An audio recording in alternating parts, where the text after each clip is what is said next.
Buongiorno cari amici. As we have an Italian artist today that we look together at his works, I wanted to have a warm welcome also for our Italian visitors.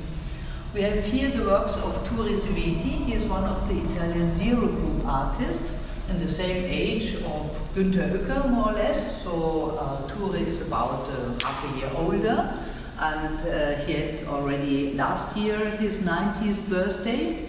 By the way, it was a beautiful feast in Sicilia, in Sicily, with many friends of him, and a big feast. And I'm very happy to present to you today some of his most recent works, two very different works for my opinion. But I want to underline that even in earlier times I worked with him when I was just 25 years old, so I speak about 35 years before. And to prove what I said, we have this wonderful, marvelous catalogue which appeared 2 years ago when we had his exhibition here in the Cadeau, his one-man show. And this was exactly 33 years after our first solo show in Mainz. And so the exhibition was called 33 years after. And to prove, there is really the photo who shows our first exhibition together. At this time, it was really unique to have an exhibition of Turi Simeti here in Mainz, because Mainz is not, let's say, the center of contemporary and especially zero art. But I was so in love in his works that I tried to do my best to get many art lovers and friends with his works. Today we look at two quite different works, which is very interesting to understand his way of thinking and doing. Because as many of these zero group people, he decided for the oval.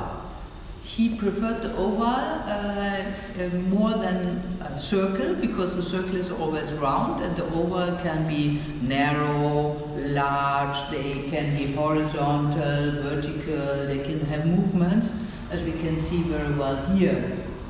And before we speak a little bit more about these ovals and the confirmations which are possible with this form, we have to remember a little bit how the situation after the Second World War was. So in the World War there were many ideologies which leads to horrible things, with many dead people, with many aggression, with many bad thoughts. And after the Second World War, the international artists don't want to have any images in their works, no story, nothing that you could identify as an ideology, nothing that could be used for carrying other contents than the arts. So at first there was coming the informal, or tachisme, as we had this in France. And one of the people who worked in this area in the 50s, after the war, was Raimund Gilke. We have here later paperwork, but this is just to explain what is informal. It's some sort of a structure which is free, also emotional, but has no contents that you can identify, no story, let's say, not even a biographic aspect. It's just a free form. But as informal is still something which is not so constructive. It's more related to not having content. The Zero Group was the development after the informal, and it started at the late 50s with Heinz Mack, Otto Pine, and later Günther Uecker, that we saw already in some other works with his nail reliefs. These three young German artists developed a group which became very fast an international movement, also in Netherlands, also in Italy. And one of the members was Turi Simeti, that we see in the back, and one of the fathers of this development was Lucio Fontana.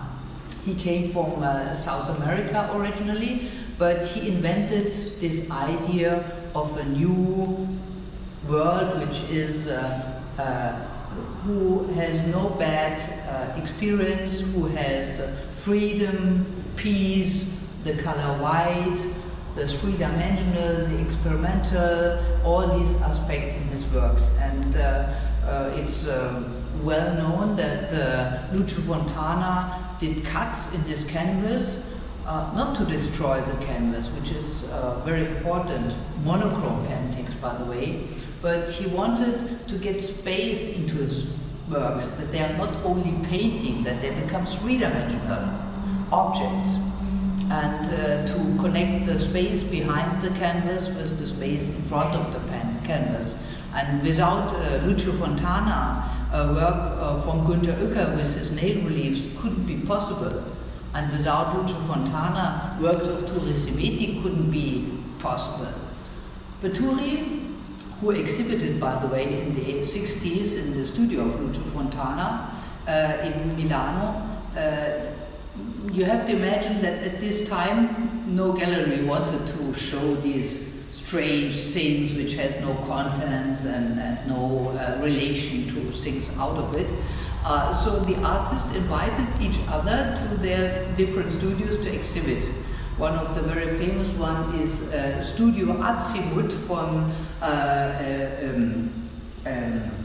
Manzoni in Milano, who invited different artists, which became a very important space and a part of the art history. And also the studio of Lucio Fontana was used. Here we have two interesting examples. We have a typically white canvas from Turi Simeti. Interesting is the format is not a square, it's a rectangular work, it's 120 high and 1 meter large.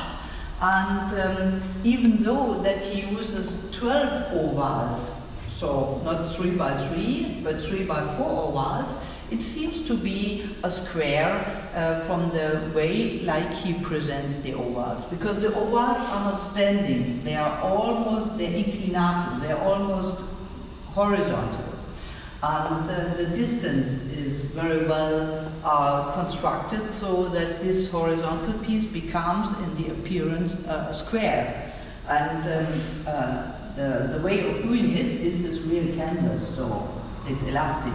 But these are wooden pieces that were glued into. So you can see this is a real three-dimensional object. It's not painted or illusion.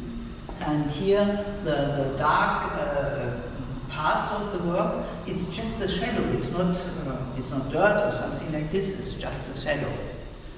And here we have a work which is in beautiful red, and it's very strange because the horizontal ovals, they have a very straight line, and the position of this line is